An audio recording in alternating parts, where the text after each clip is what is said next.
Hello and welcome to the Film Pulse podcast. This is episode number 389. My name's Adam Patterson. With me today we got Kevin Rakestraw. Hey, Kevin. Hi. This week on the show, we'll be taking a look at the horror movie Anything for Jackson, which is available now on Shudder, along with someone we're watching on the watch list, and going over this week's new releases on VOD and Blu-ray. Thank you so much for joining us this week. Please remember to review us on iTunes if you get a moment. That would be super helpful. No housekeeping, so I think we can just dive straight in. Going in hot. Anything for Jackson. This is directed by Justin G. Dick. After losing their only grandson in a car accident, grief-stricken Audrey and Henry, a doctor, kidnaps his pregnant patient with the intentions of performing a reverse exorcism. I don't know why exorcism is capitalized there. Is that anyway, putting Jackson inside her unborn child. It doesn't take long to figure out Jackson isn't the only ghost the grandparents invited into their home. Now it's a race against time for the couple, as well as the pregnant woman to figure a way out of the haunting they've set upon themselves. There you go, reverse exorcism. Don't see a lot of those. You usually see the regular, standard exorcism. No, you're getting it out. Trying to get demons and such out. Yeah. This movie flipped the script. Did the old switcheroo. Yeah. We're putting that demon in. We're getting it inside. Yeah, but it's not even a demon. So it's not really an exorcism. Well, it's a spirit, I guess. It's still an exorcism. Yeah, it's not a demon, but it's still a spirit. So, is there? I guess there's not a word for that. I guess there's no Catholic priest going around trying to take souls out of people. Yeah, I mean, they're just like normal souls. They're just like decent people. I don't know like the like specific technical definition of exorcism, so I don't know if it refers to demons specifically or just like any kind of entity or spirit. Yeah, I would imagine it's got to be an evil spirit, right? You would think so, but then again, I mean, like I don't know if I want any spirit inside of me except my own, like But I think good or evil. So it's like let's say that you got a spirit that's just really into like taking walks and gardening. That would be really difficult to try and convince someone that this spirit needs to be taken out, because they're just gonna be like, this guy just got into gardening and walking. It's the spirit takes. I want to see that movie. I want to see the movie where somebody gets possessed and it's just a regular person doing regular everyday things, and the whole movie is just this person like, look, I'm telling you, there's something inside me. Something takes over. And they're like, but you're just doing what you do every day. like they're into the same shit that you are, so nobody can ever tell. Oh God. Love it. Man, that would be, I want to make that movie. Anyway, so what were your initial impressions of Anything for Jackson? Well, now that we're talking, I'm disappointed because I feel like we could have done some more interesting things. But no, like this, I was pleasantly surprised by this movie. I do wish that there was a little bit more going on, and some of the things, some of the ways some of the things developed were just kind of head scratching to me.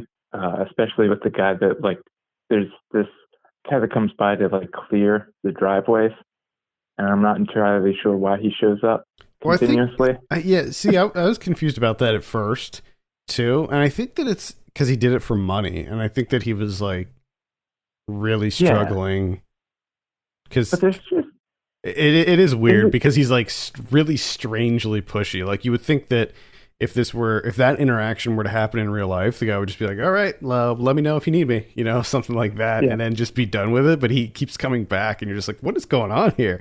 Why is this guy so hell-bent on plowing this driveway? Yeah, and I feel like the movie spent a lot of time with that, which it was all a lead up to that big moment which by the way, like, do you see that you see the beginning of that in the trailer, but when you see it in the actual movie, like I was concerned that scene was gonna lose some of the impact because you do see part of it in the trailer, but it doesn't. Like, it's still a pretty shocking scene as is. Yeah, it definitely works. It definitely works. I think that was just, it's not, it was what could have been just a nitpick. It kind of got like amplified or magnified because of this movie, like insistent need to keep bringing things up, which is the fact that this elderly couple that lost their only grandson, they kidnapped this woman, right, to do the reverse exorcism to try and bring their grandson back. So they have this all worked out. They have so many, so many steps in this plan. I mean, they've really thought it out. And one of the things is that like the upstairs of this fantastic house that they live in, they render like completely soundproof, right? And they even test it out. They give it a shot, which I feel like you should have tested that before you kidnapped her. But anyways, they go through all of that trouble of the kind of setting this up that they're going to be fine. And then like so much of their worry and concern throughout the rest of the movie is like people being too close to the house where they might hear this woman that they've already have tested out to know that they have nothing to worry about. Right, and they have her gagged for a lot of it too. Like, so anytime anybody comes close, they put a gag on her or sedate her. Like they sedate her too. So it's like, yeah, I feel like if they, but this is new to them. This whole thing is new to them. If I had someone, if I kidnapped someone, and even if I had them in a soundproof room, I'd still be really concerned about it. Yeah. And also there was that one scene when they had like the TV in their kitchen with the video feed. Yeah. They should have just a little bit. Have an app on your phone, just carry that around. Don't put it on your TV. And they said it was like right by the door. Yeah. Right next to the door. You just peek your head in and you can see it. Yeah. And you're just going to be like, why do you have a TV here? This is weird. Oh, and also just let the guy clear your driveway is like 10 foot long. I know. So it's, well, the funny thing is like, clearly they don't even really need it shoveled because at the first scene, he's like, no, I don't need it. I don't need it shoveled. Just go. And he just drives, he just drives to work. It's fine. It's a small driveway. It's not a very long driveway. At any rate, I really liked the opening when the kidnapping, how they shot the kidnapping. I thought I think that they start the movie with a really intriguing opening, and I think that sets the stage for what I found to be a tremendously entertaining thriller. I enjoyed myself with this movie quite a bit, and I have nitpicks like you, but overall, I think that it was really, really solid. And as far as like the Shudder originals, I think that this is probably one of the best ones that I've seen so far. Yeah, I mean, I have nitpicks too, but they're more so nitpicks for the sake of us having something to talk about. Right. It didn't really take too much out of the movie for me. Yeah, it's not like the snowblower guy being so persistent ruined the movie for me. The persistent snowblower man. Because it does what it pays off for. It does. I mean, it's worth it. It is worth it. Right. Because I thought that was a really interesting aspect to this, because I think, in the initial setup, the reverse exorcism, okay, that's interesting enough. But at the same time, like the process in which you go through, I guess, to do a reverse exorcism is going to be a lot like a regular exorcism. It's just going to be a different outcome, right? So, at the same time, like what you're seeing is going to be kind of something that you've seen before in numerous other movies. But the interesting thing that I liked about this is that you got to do it in steps. And they do the first step, which is they open up the gate for, spirits to come back.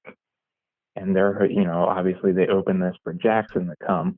But the problem is that like all tortured souls are out and about now looking for a new home. Mm-hmm. And they're coming to this house. They're drawn to this house. So I thought that was the really interesting aspect of this, is that these ghosts and demons and spirits and shit just keep like coming to the house. And anyone that comes like within that orbit gets affected, and they do, disgusting things to themselves. Yeah, how they handled, there's I don't want to give anything away. I'm gonna try to like avoid any kind of like spoilers. But there's one character that she comes to the house and something happens, and then it sort of keeps happening over and over again. And when they introduced that, I was just like, that's so fucking crazy and clever. And I really liked how after the first like probably half hour of it, they just got used to it, and they were just living with that happening like every 5 minutes.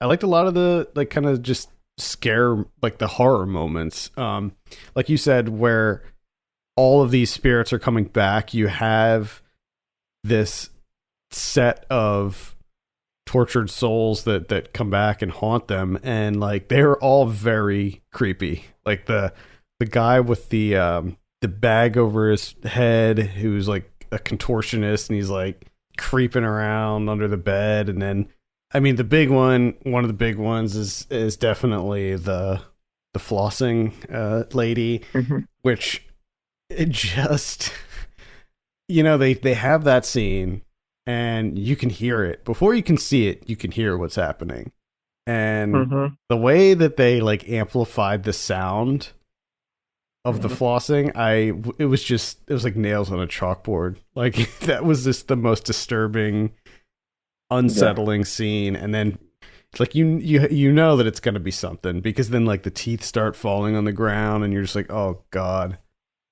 Yeah. And then she turns around and you see it, and you're just like, oh, it's so much worse than I imagined. Yeah, I muted it. I did not look. Like that was no, I can't do that. That's too much. That's too much for me. So I like they bring it back, and you can tell that it has. There's been a progression. Yeah, there's been progress made. Yeah, the fact that they brought that one back later, all of that stuff was intensely creepy. And then when they actually show the main demon, the one that's gonna be doing, I guess, putting I don't know, whatever the demon is that comes through, like that was a good looking like kind of creature design. I like the look of the demon. Yeah, I just want to know why Jackson is with all these demons. Like, what did your grandson do? Yeah, you'd think that you'd pull in a couple other benevolent ones, like yeah. And maybe they did. Maybe the benevolent ones were like, you know what? I'm not going to scare this. I'm not going to scare this couple. I'm just going to hang out and wait for this to just blow over. I'm not going to haunt them. I don't know. Interestingly enough, I thought, Jackson's introduced pretty early, and I found him to be really creepy. He was. To be honest, he was very creepy. He was creepy. Maybe that's part of it. The trick or treating scene I thought was really good too. I enjoyed that one too. I thought that maybe like the weakest out of everything, but I did like that. At a certain point, I was just like, "Damn, you have an elevator in your house?" It was surprising. Overall, yeah, I really enjoyed it. I think that it does play into the sort of recent tropes that we've been seeing with regards to movies like Hereditary, where you have these kind of familial horror movies that take place in a house and feature some really gruesome imagery and deal with family drama and stuff like that. But I think that adding in there's a bit of like occult stuff going on here, because it's like a satanic ritual. So you have that, and then there's also a strong supernatural element too. And I think that this is certainly above, I would say, something like Relic, where like Relic to me just feels like sort of I guess there were sort of supernatural elements in that too, but to me Relic just feels like sort of a rehash of the same kind of concept, whereas this, I feel like there was enough new content here and entertaining content that it sets itself apart from the other kind of imitators. Yeah, because you got the whole, like you said, the familial drama stuff in the house, and grief, grief just wrecking people. And then, the throw on top of that is kind of this idea of like, the world's a terrible place, but she's still going to bring a child into it. Which I thought there was enough interesting aspects to this story, and I found it unsettling. It was unsettling. It was creepy, and there was a couple of things that were just straight up disgusting Oh yeah. that I was not expecting, and especially because after watching this, I'm like, oh, because I didn't even know who the director was when I was done. So I'm like, oh, let me look into what else these people have done, the writer and the director here. And they do mostly Christmas movies. Yeah, it's like all yeah, it's all like made for TV Christmas movies. Which I'm still I'm still really confused. Well, he also did A Very Country Wedding, so there's that. Yeah. There's that. And he's got more lined up. He's got Christmas in the Wilds, Christmas in the Rockies, A Christmas Exchange, Romance in the Wilds. Well, hopefully this movie will open some more doors for him.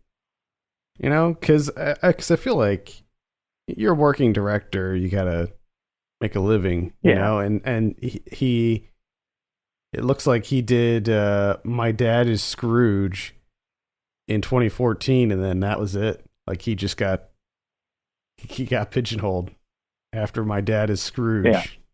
And that's the same writer too, Keith Cooper, who also wrote a dog-based Fast and Furious. Oh, okay. Yeah. So it's, Dogs, Fast and Furious 2017. And then, of course, he went on to write A Very Country Christmas, Christmas Wedding Planner, Christmas Village, A Very Country Wedding. It was just mostly weddings and Christmas. Oh, here's a Very Country Christmas Homecoming. All right. Oh. So there's, got a lot of country Christmases and then it must have been on the set of one of these. I'm going to guess Baby in a Manger. On the set of Baby in a Manger. Based on a Harlequin novel. They're like, you know what? You know what we need to do? Christmas is about a miracle, baby, right? But let's say, what's the opposite of that? What's the opposite thing that we can do? How about a reverse exorcism where you're trying to put a spirit into a baby that hasn't been born yet? So I like to think that anything for Jackson, the genesis of that was born on the set of Baby in a Manger, TV movie 2019. I mean, there is definitely, this doesn't take place during Christmas, but it does take place in the winter time, and there is a little bit of a Christmassy vibe to it, I would say. Mm-hmm. Yeah. So yeah, you could be on point there. So that's my suggestion for a double bill. I mean, watch Baby in a Manger. I kind of want to see this Baby in a Manger movie just to see if it does take place in the same house or something. Let's see. This is with the help of a handsome young police officer, a social worker searches for the mother of a baby she has found abandoned in a nativity scene at her church. Mm-hmm. Let faith lead the way. Yeah, but what if you abandon that faith, started going to the Church of Satan, which meets at the local library, which seems like a bad idea. See, I mean, you can tell how they got to the conclusion of anything for Jackson. I wonder if the baby's name is Jackson and Baby in a Manger. I don't know. Christmas with a View looks like it takes place in a nice house. That looks like more in the mountains, though. I mean, it's just so funny that like some of these are like faith-based ones too. Like Baby in a Manger is clearly a faith-based movie, and then you have them doing anything for Jackson, which is the exact opposite of a faith-based movie. It's like these are the movies that these like ultra evangelist groups try to ban. That's why I feel like Justin and Keith are trying to get out. Like maybe they've been held cap and they're just like, okay, we're in contract for like 15 more faith-based Christmas movies. We got to be able to get out of this somehow.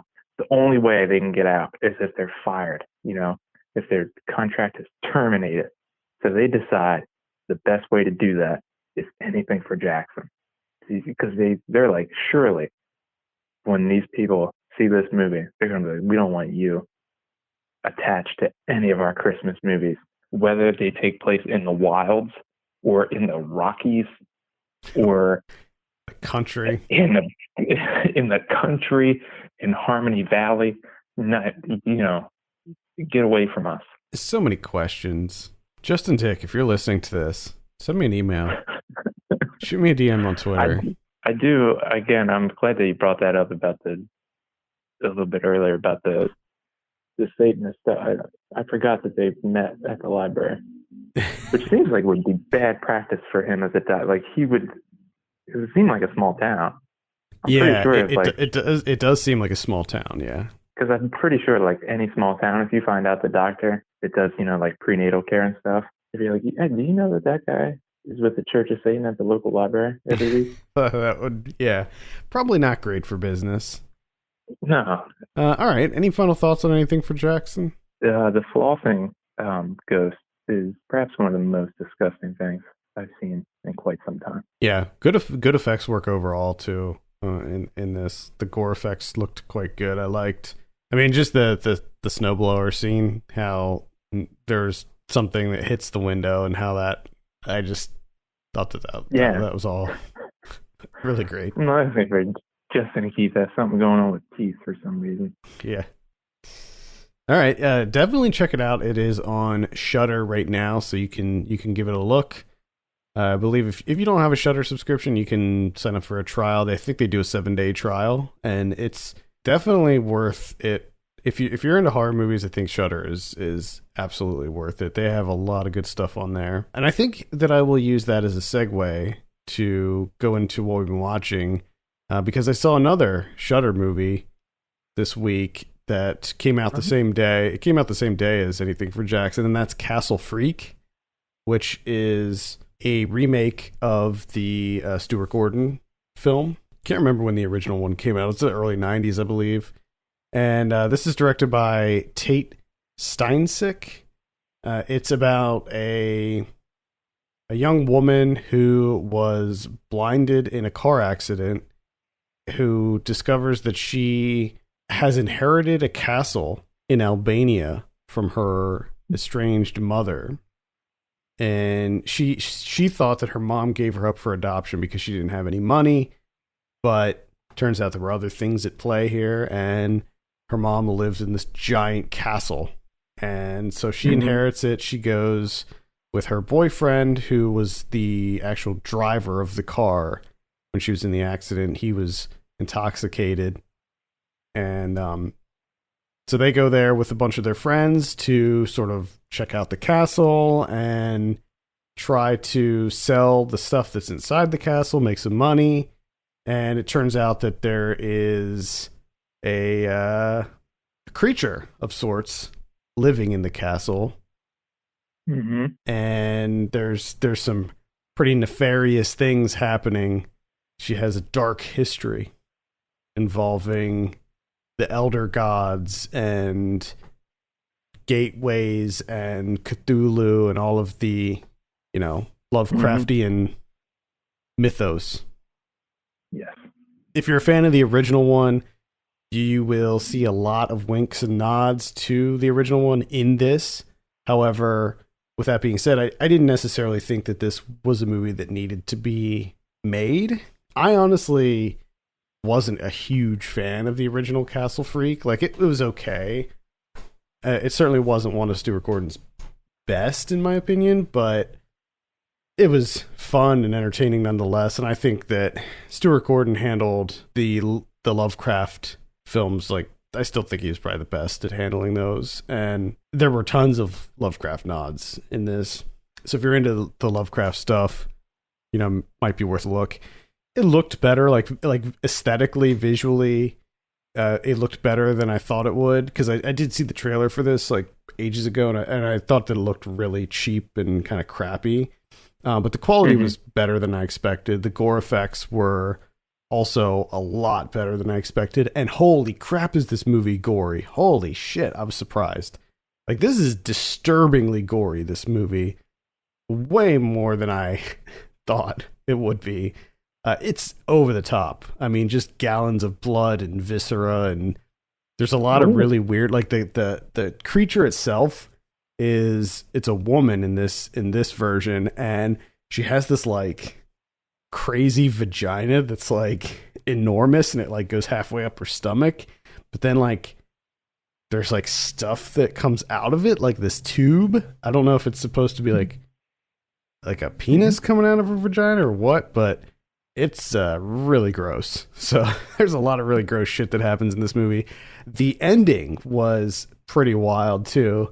Did not see the ending coming. It goes into some, it starts with this kind of gothic horror story, but then it ends up going into the more cosmic horror story of Lovecraft, and I didn't expect that. So it still wasn't very good. So I would only give it the lightest of recommends, just because it is on Shudder. So again, that's the remake of Castle Freak. I should note that Barbara Crampton produced this. Oh, naturally. Yeah, she's not in it, but she produced it. Well, I only watched one other movie, but man, did I make it count. And that's Jallikattu from, I guess, this year, 2019. Not sure how you want to categorize this movie. I'm going to count it as this year. It is this year. It is Prime. this year because this is India's submission for the 2021 Oscars. That's right. Yes. That's right. And wow. Oh boy. Amazon Prime, if you have it, I would definitely check this movie out. And if you don't have Amazon Prime, try and just, find it wherever you can find it and watch this, because this is pretty incredible in my eyes. I just kind of went into this blind. The only thing I know is, it seemed like a very simple setup in that this small remote village, these butcher guys catch bison, buffalo, and, cut them up, sell it. One day they catch a buffalo and it breaks free and it, wreaks havoc. I was not, expecting what I got here. This is far more elaborate, but also at the same time pretty simple. It is just a buffalo running around a village, at its base. But the way that it escalates, the way that this movie is shot, the editing in this movie, the sound design, like the score that they use for this, which is like this metronome, and they're very rhythmic, and they time it with the editing, a lot of cuts. If you have a tough time with, a shit ton of cuts, this movie's going to be a little bit rough for you. Well, let me just stop you there. I think the way that it's done, though, I think is fantastic. I disagree with you a little bit on that. I watched this week. I watched it today, actually, and I agree. Like, during some of the more kinetic scenes, there's more cuts, but there's still a lot of long takes in this. In fact, I made note of some of the long takes because they're very elaborate. Like they're going through like these like shacks and these houses and stuff, and I don't think there's a scene in this movie that doesn't have at least 8 characters in the shot, like in frame. This is a very complex movie. Like you said, it's a simple premise. So you have this buffalo that is just escapes, and I didn't know too much about this movie going into it. I knew that it was about a buffalo that escapes in a village, and that's really all I knew. And I was kind of thinking that it was going to be just rampaging, like it was going to be like a Razorback type movie or something, where you got this marauding buffalo that's just tearing through this town, killing people left and right. And that does happen, but so much of the movie is just the chaos of every single person in this village trying to organize themselves and actually capture it. It's insane. There's like 1,000 people in this movie. It like literally is a whole village involved in this movie, and some of the scenes you're just like, holy shit, how did they shoot this?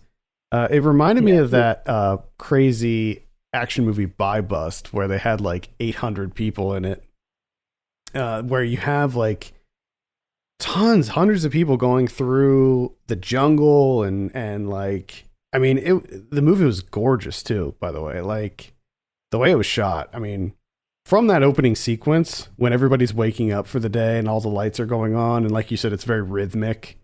There's also this kind of a cappella soundtrack in there too that comes in every now and then. It almost gives it like this kind of experimental feel.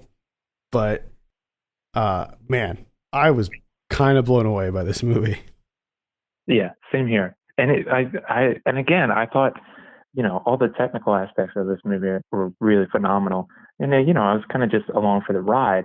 And the way that it builds, because it kind of starts out with these two guys just trying to get the buffalo back, and then a couple other people start helping out.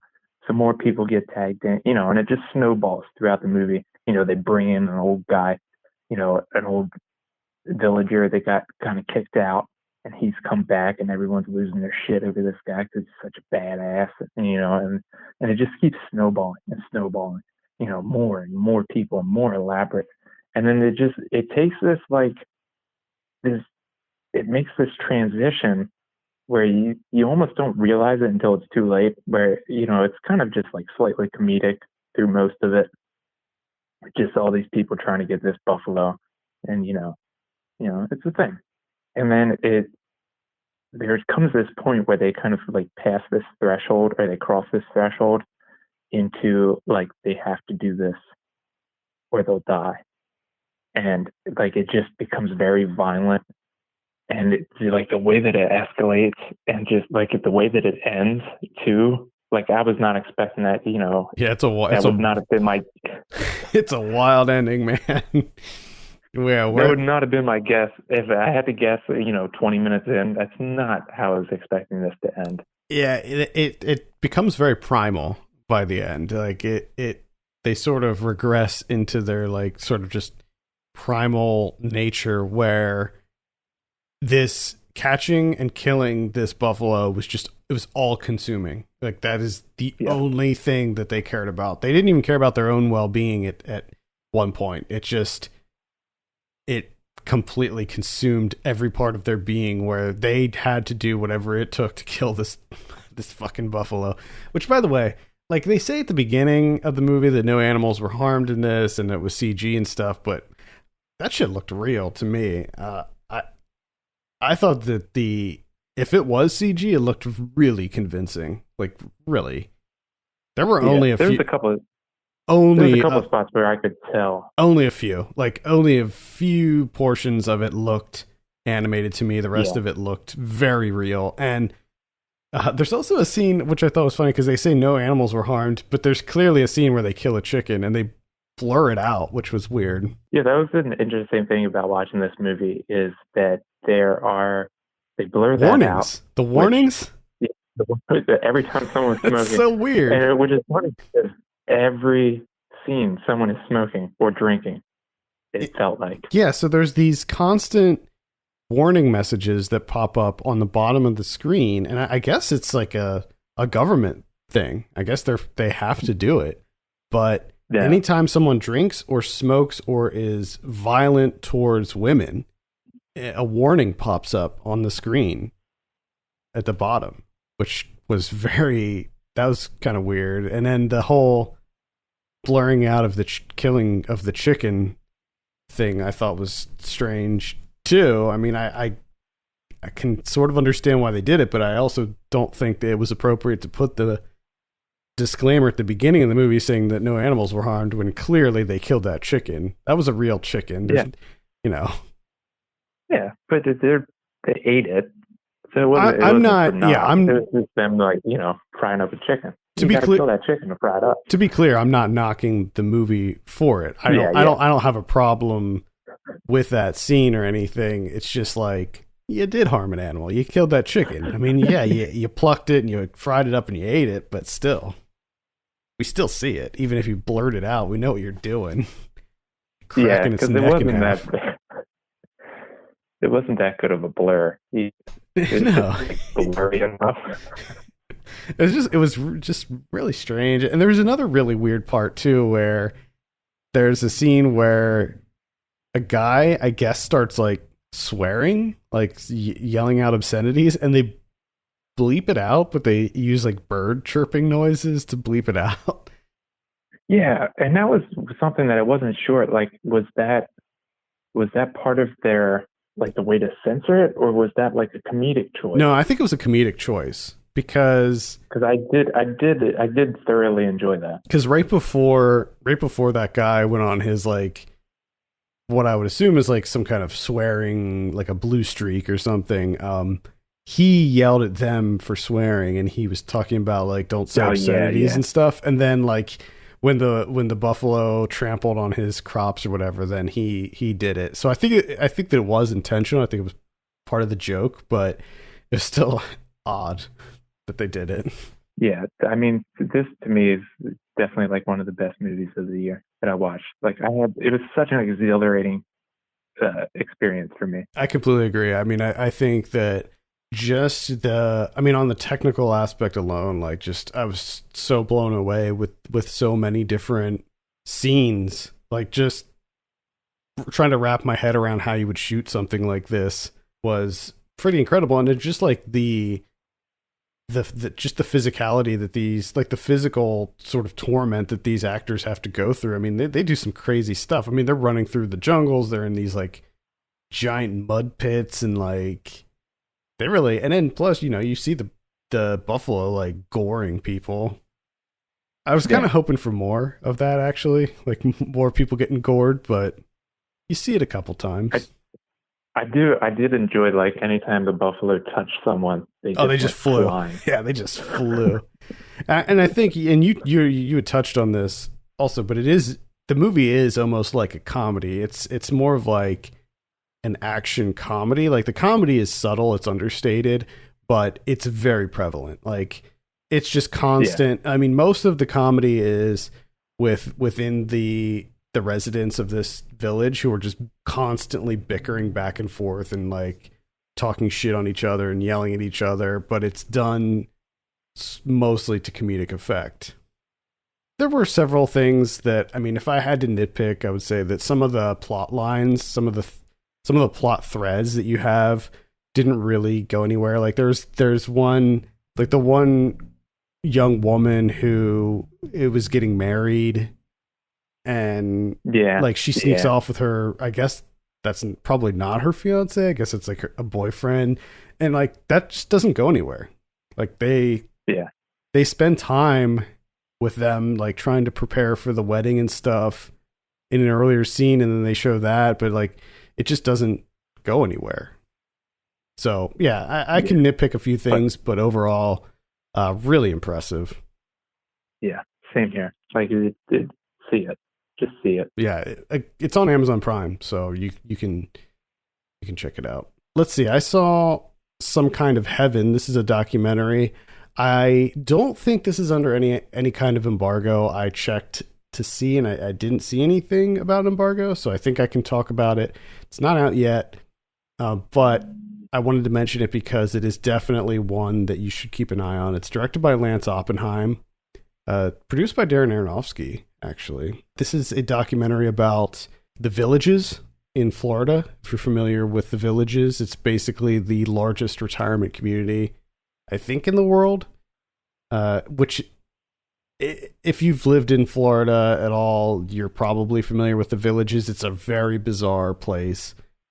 It's massive, and it's just a really kind of weird bubble where these people sort of live. It's like they're not even living in the real world. But anyway, this documentary follows three groups of people who move into the Villages, and it's incredible. Like, it's probably the best documentary I've seen this year. It's utterly fascinating. It is wildly entertaining.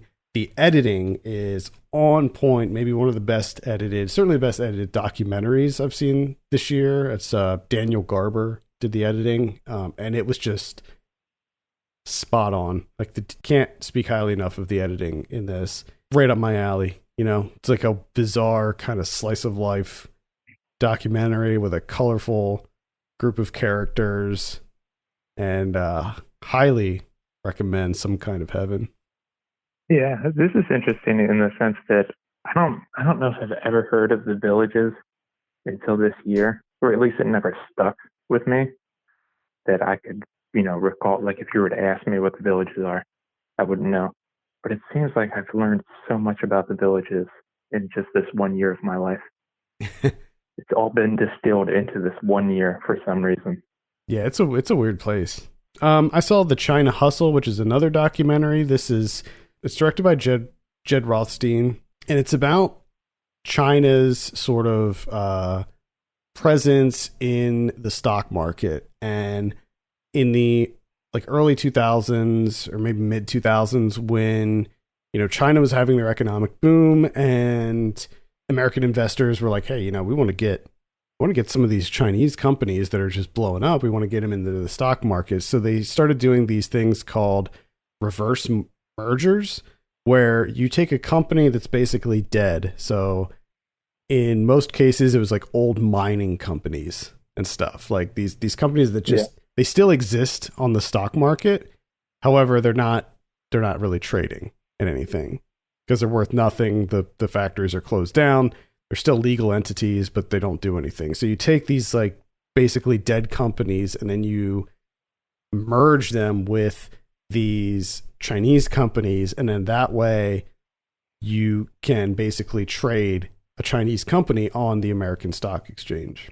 And what was happening is you have these Chinese companies that are like pharmaceuticals and energy and stuff like that, and they're not doing the amount of money, they're not generating the amount of revenue that's being reported in the US. So they're being inflated and the stock prices are being artificially pumped up.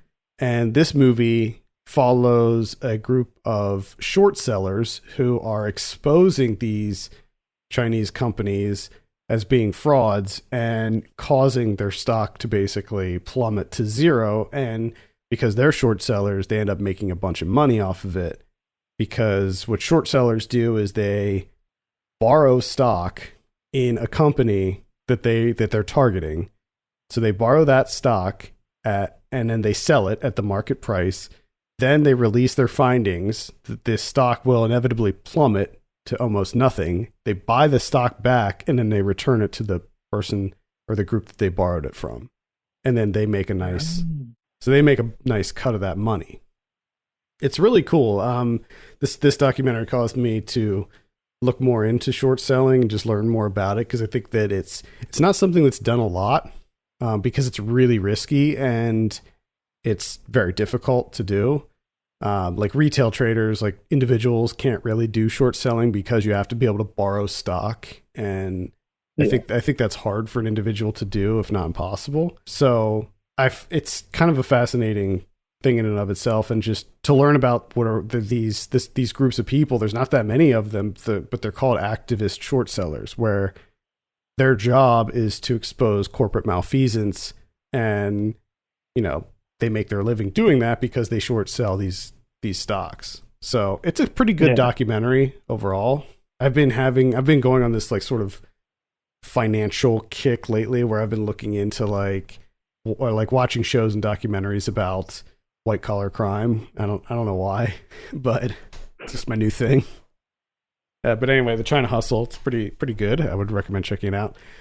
The only other one that I'll mention, I did see Tenet, but I think you'll probably see that soon, and then we can we'll just talk about that whenever you see it, maybe next week.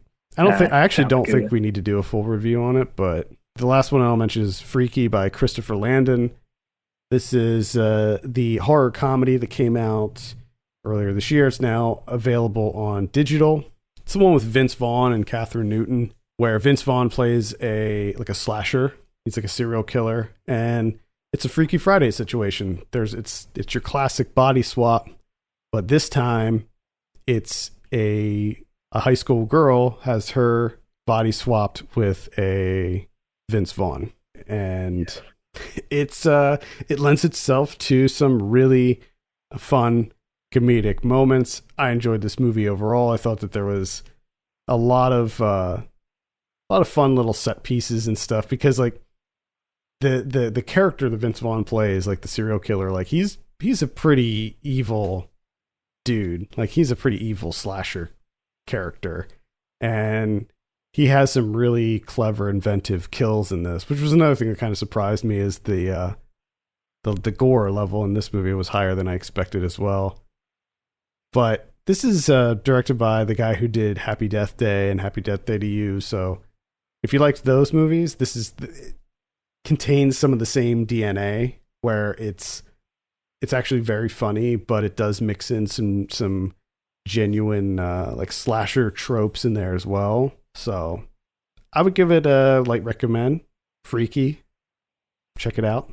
All right, let's take a look at what we have on VOD and Blu-ray this week. On VOD, opening December 8th, we have My Day, which is looks like a action thriller, maybe. You don't realize how fast your life can change. That's the tagline of that one.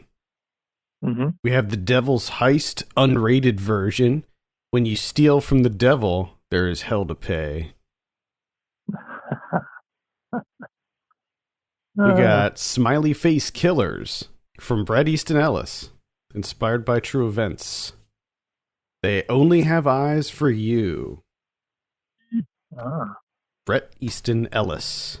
How about that? Yeah, he's still doing his thing. Incredible. My Darling Vivian, which is a documentary about Johnny Cash's first wife. We have Deep in Vogue, which is another documentary that's about voguing in the UK. Girl with No Mouth, a grim post-apocalyptic tale for the whole family. Oh yeah, for real? Yeah. This one Family. looks somewhat interesting. It's about obviously a girl with no mouth. Like, she just has nothing there. It's just like skin.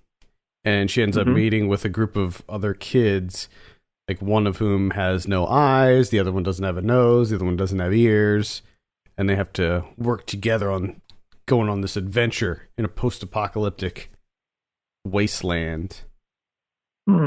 It's Turkish, I believe. It's the guy who did what was that movie called? We covered it on the show. I think it was called like Baskin or something. Do you remember? Yeah. It was like that. It was like that crazy kind of surrealist. Was it like a Turkish horror movie? Yeah, it was a Turkish horror movie. It was about it was like a SWAT team that went in, and they all like got that all. movie was messed up. Yeah. It's that guy. Oh, for real? Mm-hmm. Yeah. So, maybe it's worth a look. I don't know. We have The Planters. This looks like maybe a comedy. Alabama Snake comes out on December 9th on HBO. This is a documentary about a guy who, I believe, killed his wife with a rattlesnake. Or attempted to kill his wife with a rattlesnake. And then on the 11th, we have Parallel. This is, the tagline for this is, you can't go back. No, because... So this is, it's got a really bad cover. The trailer for this makes it look somewhat interesting. It's a sci-fi movie about a group of 20-something-year-olds who end up finding a mirror that allows them to go into like a parallel reality. So it's like it's like a portal into another parallel universe. They decide to use it to their advantage somehow, and one of them gets drunk with power, I think.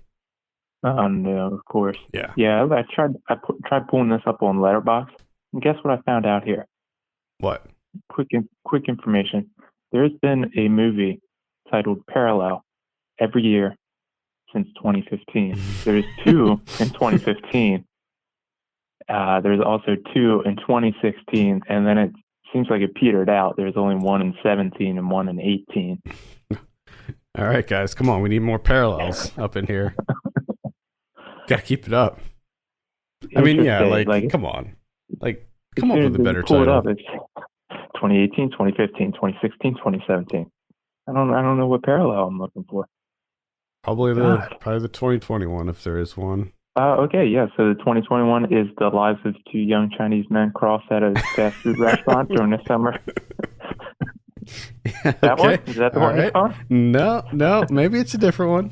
Well, apparently Parallels come back strong. There's 2 in 2020. Wonderful. Hmm. I might give this a look. I mean, it doesn't look very good, but I do like these kind of alternate reality sci-fi movies. So maybe I'll, if I have time, I'll just give it a watch. We also have Arch Enemy. This is a sort of a superhero movie from the looks of it. It's with the Joe Manganiello. He plays this guy named Max Fist, and he's like a superhero from another dimension, but on like our planet, he doesn't have any powers, and he ends up like being a homeless man or something, and he meets up with this local kid named Hamster, and they team up. Mm-hmm. I don't know. Maybe it's got a cool looking cover, but Apparently it's by the guy that did Daniel Isn't Real. yeah, that's right. Adam Egypt Mortimer did it. So I'm probably gonna give this a look too. Again, don't have very high hopes for it, but we'll see. This is Saban Films release. Another Saban Films release is The Stand-In. This is a comedy starring Drew Barrymore, where she plays a famous actor who is going into rehab, so she gets her stand-in to pretend to be her so that people don't find out she's in rehab. So there you go. Classic. Okay. Finding Yin Yin. This is going to be a virtual theatrical release. This is a documentary about a missing student. Looks like it could be pretty good. Farewell Amor is coming out. We got Yalda, A Night for Forgiveness. This is a virtual theatrical release. I'm Your Woman. This is going to be on Amazon Prime. Could be good. It's a 70s set crime drama starring Rachel Brosnahan. We have Ip Man, Kung Fu Master. There you go. We have Gunda. This is a documentary that Neon is putting out. I'm definitely going to be checking this one out. This is the one where it's sort of this experimental documentary where it just follows, it's set on a farm, and it follows around a pig and a chicken and I can't remember what else. Pig, chicken, and cow. It just follows them around, shot in black and white. Okay. Definitely into that. That's about it for VOD this week. On Blu-ray, we got some new 4K releases here, including Total Recall, and Collateral, a Cinema Paradiso, that's going to be on Arrow, Possessor, Versus is coming out on Arrow. I'm going to pick this up because it's been a really long time since I've seen Versus, and I'm really excited to revisit it. I don't know what this is. It says Versus/Ultimate Versus. So I guess there's another cut of it. Possibly a cut that I never saw. Could very well be. Because I only ever saw the one that we had on DVD that was like basically a bootleg. We don't even know if that's the real movie. Yeah, I don't know if you remember the one. You've even seen Versus. Yeah, the one that I had was kind of a bootleg, I think. It definitely wasn't an American release. No. But yeah, I'm definitely gonna pick this up. We have Fellini's Casanova from 1976, My Science Project from 1985. There's Arrow Academy is putting out this box set of 3 movies from Shohei Imamura, which includes I don't see the titles here. The Ballad of Narayama, which is from 1983. We have Zaggin from 1987 and Black Rain from 1989. We have Operation Madball from 1957. Looks like a farce. Made in Italy from earlier this year. That's the one with Liam Neeson. Smiley Face Killers, Sins of the Flesh from 1974, Girl with No Mouth, Sexual Animals, Realm of the Damned, The Truth Will Out. The Truth Will Out. Okay. All right. That looks like that's about it. What about Criterion's this week? We have two. That's William Greaves' Symbio Psychotaxiplasm. Take 1 and take 2.5. So you get the first one from 1968, which I highly recommend watching. And I also recommend watching the 2005, which is like the pseudo sequel that got made with the help of Steve Buscemi. Yeah, I remember you talking about this on the show. Yeah, good stuff. And then there's Person's Mouchette from 1967. So two that have already been on Criterion, just getting re-releases, really. All right, I think that's going to do it for this week. Thank you so much for listening. You can send us your questions and topics to podcast@filmpulse.net. You can follow us on Twitter @FilmPulseNet and @FilmPulseKevin. And if you have a minute, consider reviewing us on iTunes. We would appreciate that very much. For Kevin Rakestraw, my name's Adam Patterson. We'll see you next week.